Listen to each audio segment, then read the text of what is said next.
Welcome to No One Tells You This. I'm Laura Massetti. There's a version of career advice that tells you to do excellent work and everything else will follow.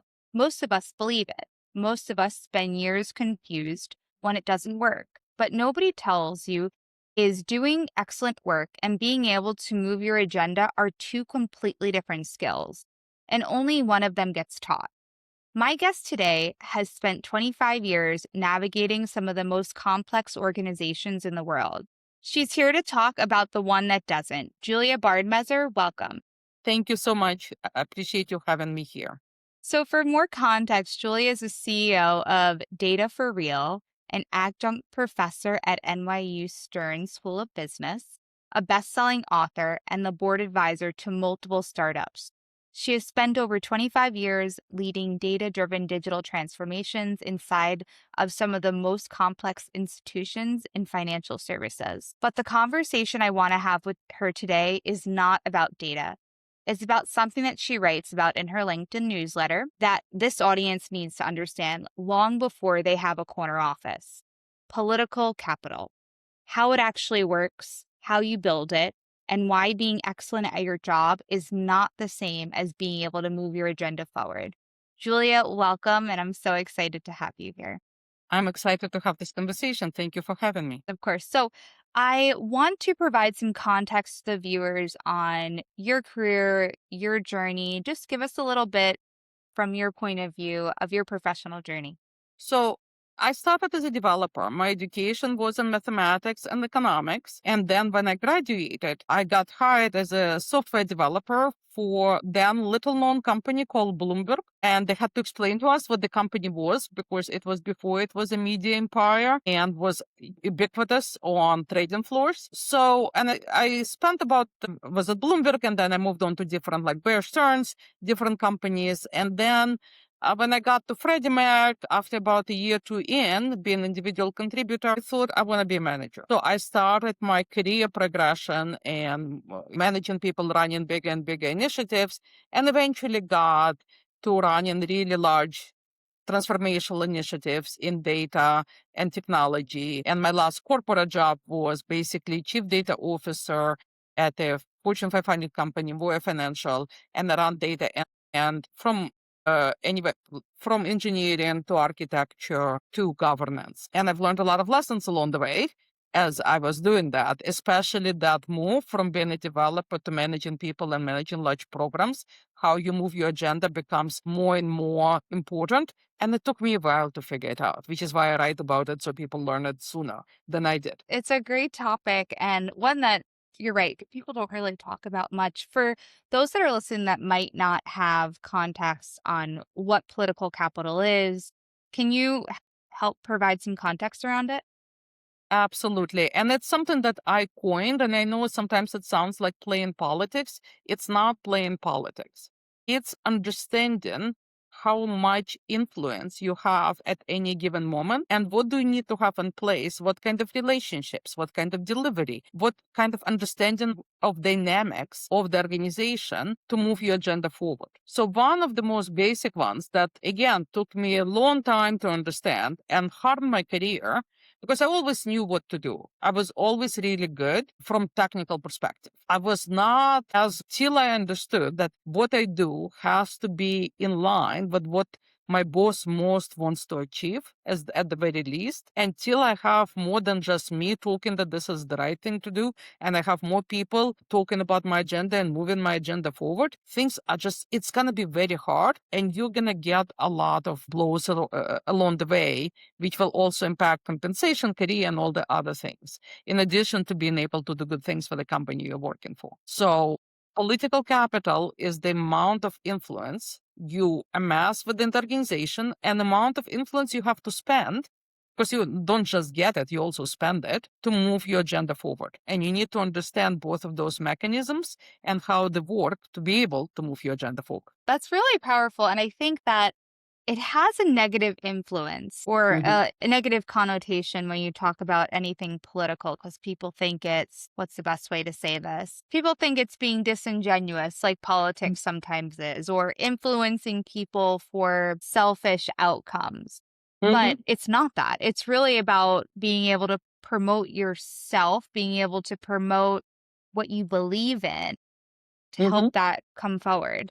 Absolutely. And of course, capital, like anything else, can be used for bad purposes. The problem is that if we only look at it, and that's how I looked at it, and I come from the culture that was very much you do good work and you'll be noticed and appreciated and promoted. And it took me a long time to get over that. But it's not only self promotion, it's building alliances, understanding of the work that you do, work, what promotes your boss's agenda.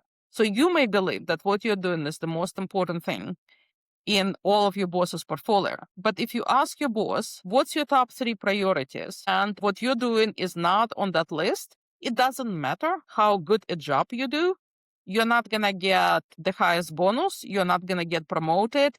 And also, your boss will not stand behind you as much. Your boss will not expend his or hers political capital to promote your agenda and what you believe is good for the company. And I came across that. I've seen it so many. And now looking back at my career, I'm remembering situations where I thought what I was doing was pretty much the most important thing in the company. But if asking my boss, it would be like number 5 on the list. And guess what happens with number 5 on the list? When I needed more resources, or I needed to reward my team, or I needed something else, he was not there because he had 4 higher priorities to deal with. It's not that he was behaving badly or he didn't like me. It was a he. At that moment, I had very few women bosses in my career. And again, I didn't even appreciate that. So, as I said, it took me a while to figure that out. And which is why I'm talking and writing about it, because hopefully other people will figure it out sooner and use it sooner. And I love that you have the experience of working with both really large, powerful, complex corporations and then also the startup you as well. So tell me, how are those differences in business cultures and dynamics that you've experienced at both those different types of places? So for the majority of my career was really large corporations. And especially as you go up in seniority, you need to work with a lot of different stakeholders so they understand what you're doing, why you're doing it, and how it's helping them. And one of the moves that it took me again a while to learn is that you build coalition.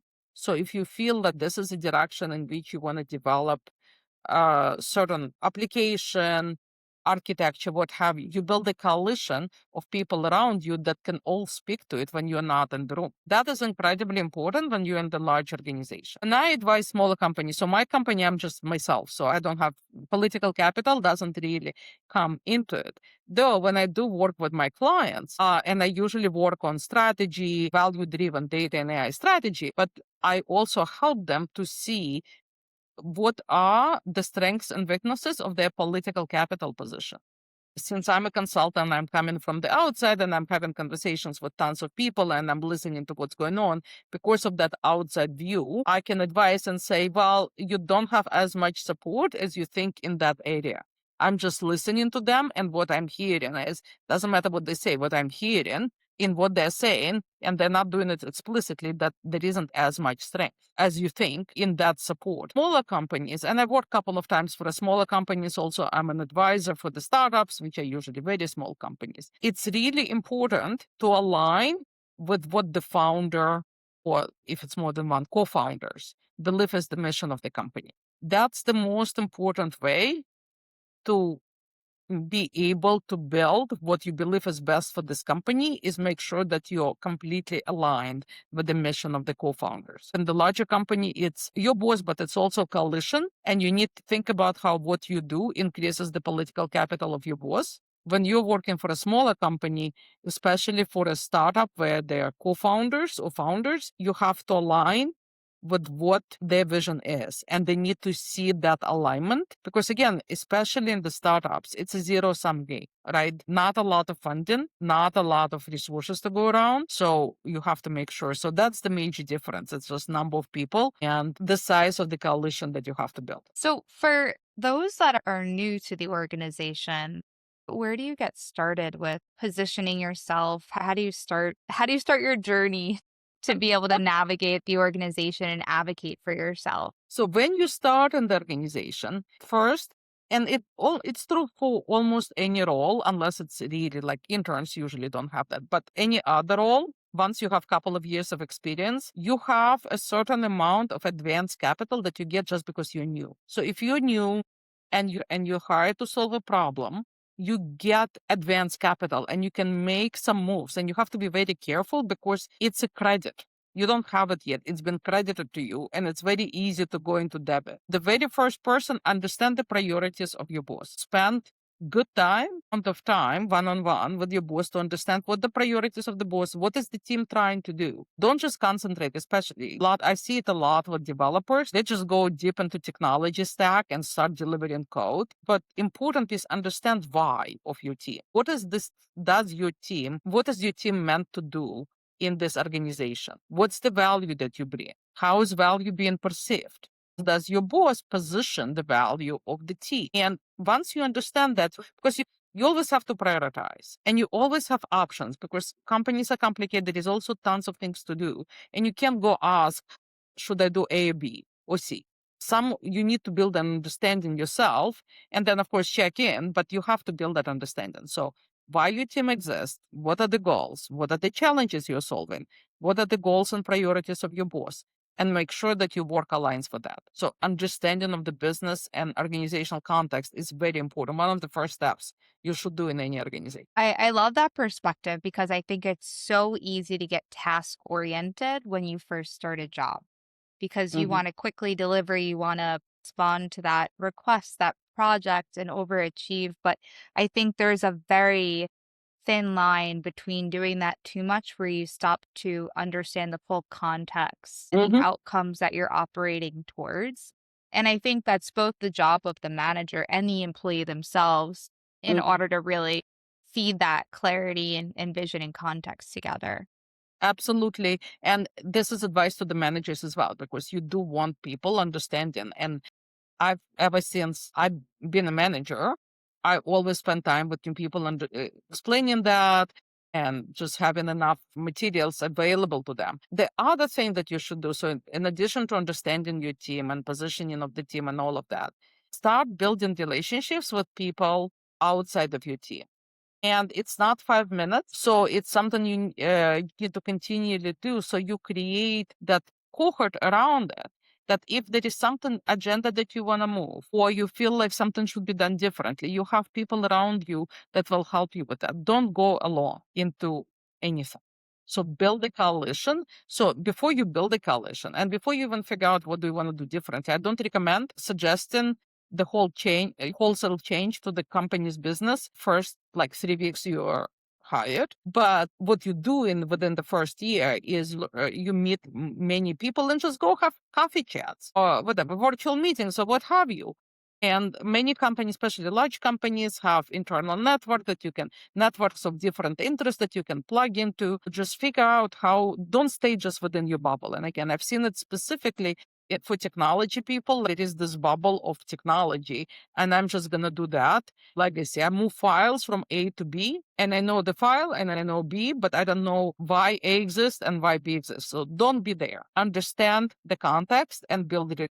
I want to pull on that thread around that bubble that you mentioned. And a lot of folks have been coming forward to me that are graduating university, a lot of folks in New York actually, that are had to school to be in the data space and AI space or data and analytics space. And they're feeling a little defeated right now because they're coming out looking for this specific role and they're so set on I want to be a data engineer or whatever they're going after. Can you help provide some context for those that are listening? What does a career in data analytics and AI look like now? Because I there's so much opportunity, but it doesn't just look one way. So maybe you could share a little bit more on that if you have any perspective. So you're right. It's a lot. So don't look for a title. That's because people also the title and the name on the position on the job. People have such strange ways of naming things that you can't key on the title. So it's more what it is that you would like to do, and then kind of figuring out the full range of jobs and kind of reading the jobs. So that's kind of first. Second one, especially now, especially with more and more coding being done by AI, and going forward, it's going to be even more.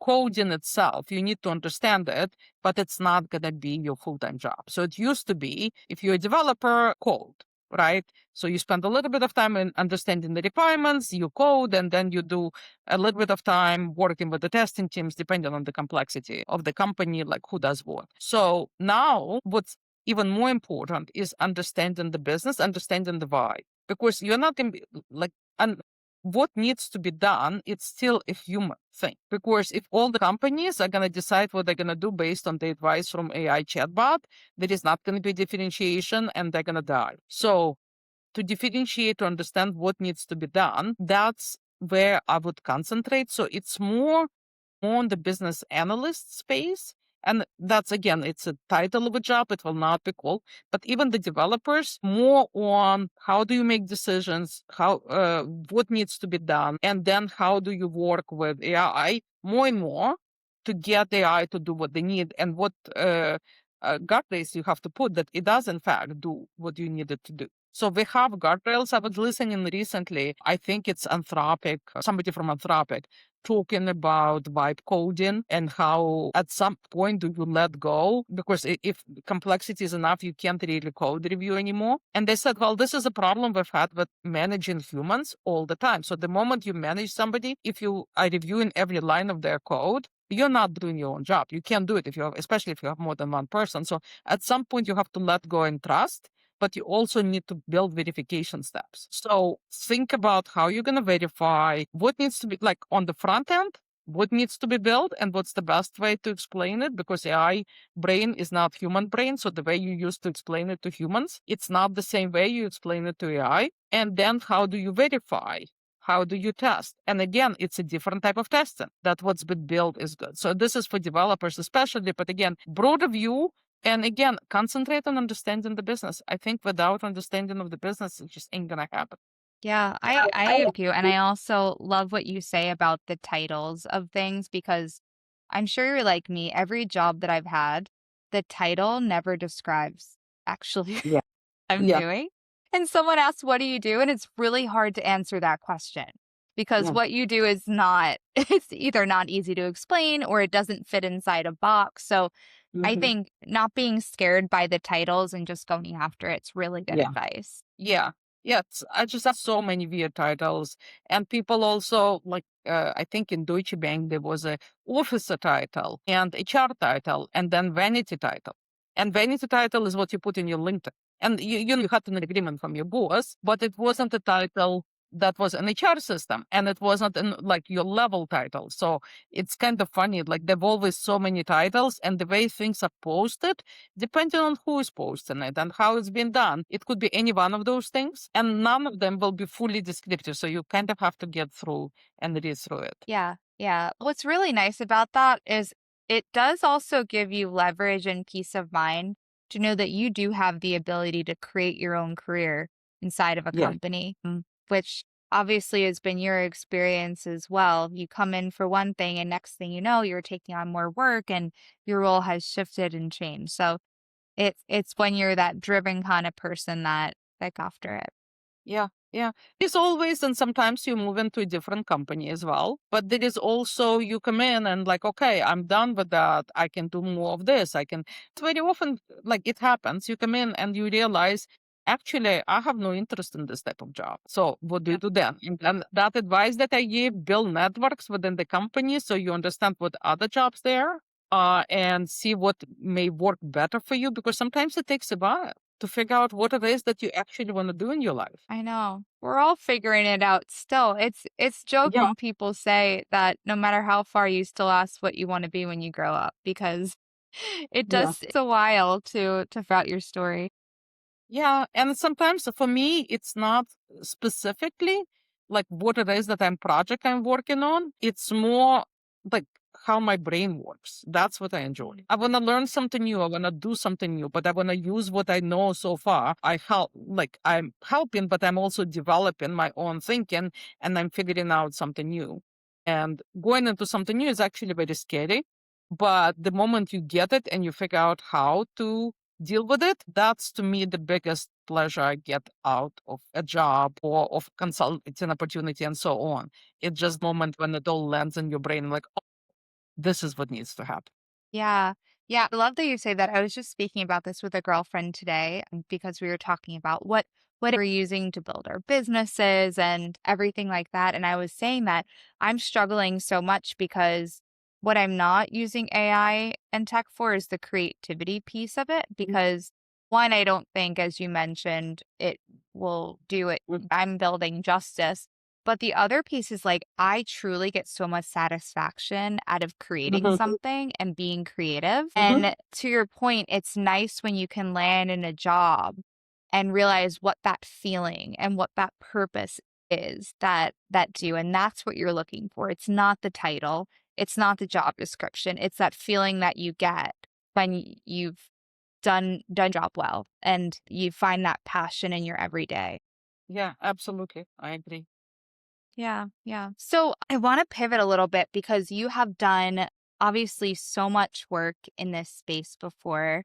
But tell me, how do people get started in terms of like what should they be learning about? What should they be working on? How should they get better exposed to the topic of data analytics and, positioning themselves for their career? That's a changing so much just as you speak. It's kind of interesting. Whatever I say now, it's not going to be true like in a month or in 3 months or in 6 months. One of the things I would say, don't worry about specific technologies. That will change. I think the most important piece, and I think I've said it, if you understand why, that technologies actually are very comfortable with how, business people very comfortable with what and how. Why is often the most difficult question, but it's also most important one. So how does do is going to help the business? How does the business grow? What's the point of the team, of the job, of the area? Is that a good idea? Is that not a good idea? How that's going to change given all the changes that we are going through right now, which there've always been changes. It's not that this is new. There is a little bit, pace of change plus is the unknown variable at the moment. But if you go back to when internet was introduced, that was also completely unknown. And a lot of companies struggle, like how do you take full advantage without introducing all the risks? So I'm going to go, my main advice is understand what it is that you like doing and expect it to change. Also it changes with the career and everything. And from the company perspective, understand how what you contribute and drive and the goals of the company. That's great advice. And as part of your advice on all things data, I understand that you've recently wrote a book as well. Can you tell me a little bit about that? I'd love to. Thank you for asking. So the book is called From Data to Dollars, Turning Data Strategy into Business Value. It came out in September. The original thinking behind the book was I teach this course at NYU to MBA students.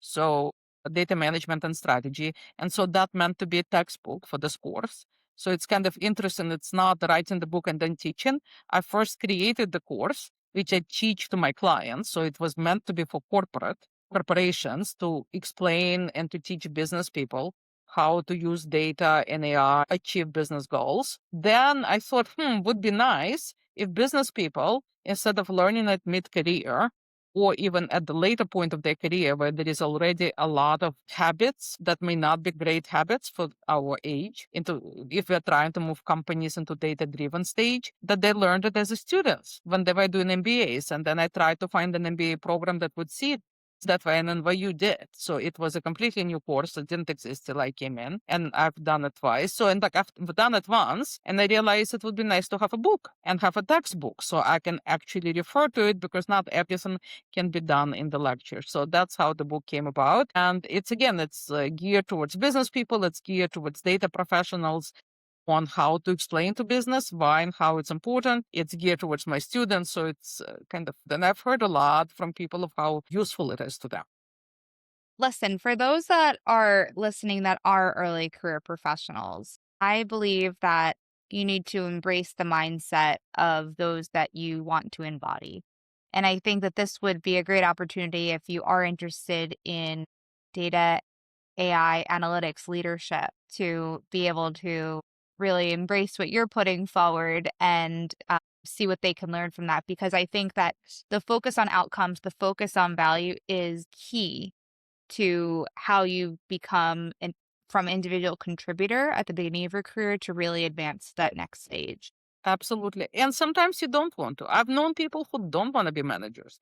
And that's if it's not managing people is not always fun. And if that's not what makes you happy, don't do. That's true. No, that's a really good point too. You're right. People, including myself, because I think I was always on I wanted to be a manager path. So I looked at myself like that's the only way to grow. But you're absolutely right. That is not the only way to grow. And you can stay in the job that you're in for the rest of your life and just do really good at it as well. That's absolutely an option. And you can go deeper and you can learn. So you can Exactly. go broad, you can go deeper, and you can also mentor people. Mentoring is a lot more fun than. To that. Yes. So it's especially again as with the changes and maybe with the AI agents, kind of that's the whole other topic of conversation. But it's gonna be probably the less management, maybe. So there's always a lot of options, and that straight career path. You start individual contributor, like 3 or 5 years later, you have three people reporting to you, and you manage and you measure your progression by number of people who report to you. It's never been particularly true, and it's I think even less true now. Measure by are you enjoying majority of what you do? No one job is 100% enjoyment. Even like I have my own company now, I don't enjoy 100% of everything I do. So, and well, it doesn't support the lifestyle you want. So there is always a money component. Those are two things. But also, if you do of what you enjoy, there is a higher probability that money component will come with it. It's not 100% true as everything, but that also worked out that way for me. Yeah, I would agree with that. So, Julia, how we end every podcast is always the same, where we want to speak to our younger selves that have just entered the workplace and think the thing that nobody told me when I was an early professional, but it changed everything for me once I figured that out was So that's funny. So that's what you said in the beginning. I always thought, and again, that's my background in mathematics, that if I was technically excellent and whether if all of my decisions were well grounded in reality and I was right, that's enough. That I will be able to do what needs to be done and I will have all the support in the world. And it took me an embarrassingly long time to figure out that that's important. So competency technical at your job is incredibly important, but it's necessary but not sufficient. And the other piece is understanding people dynamics, organizational dynamics, deliberately building the amount of influence you have within the organization. And that piece took even longer to give yet. Being very mindful of how I spend my influence. I don't die on every hill. It's not worth it. Make sure if you go into the battle and you're going to spend your political capital, that the outcome is worth the capital you're spending. I fought so many battles I didn't need to fight, or I've won so many battles that really didn't mean very much, but I spent so much capital, I didn't have much left over for things that really mattered. So, as said, that took me really long time to figure that concept out. And so that's the advice I would give myself, like couple of years into my career. Figure it out sooner. that's really good advice. So, for those that would like to follow up with you, how can we reach you? So LinkedIn is a great place to do it. Just connect with me on LinkedIn and send me a message. Uh, look for my newsletter. I publish newsletter every week on LinkedIn.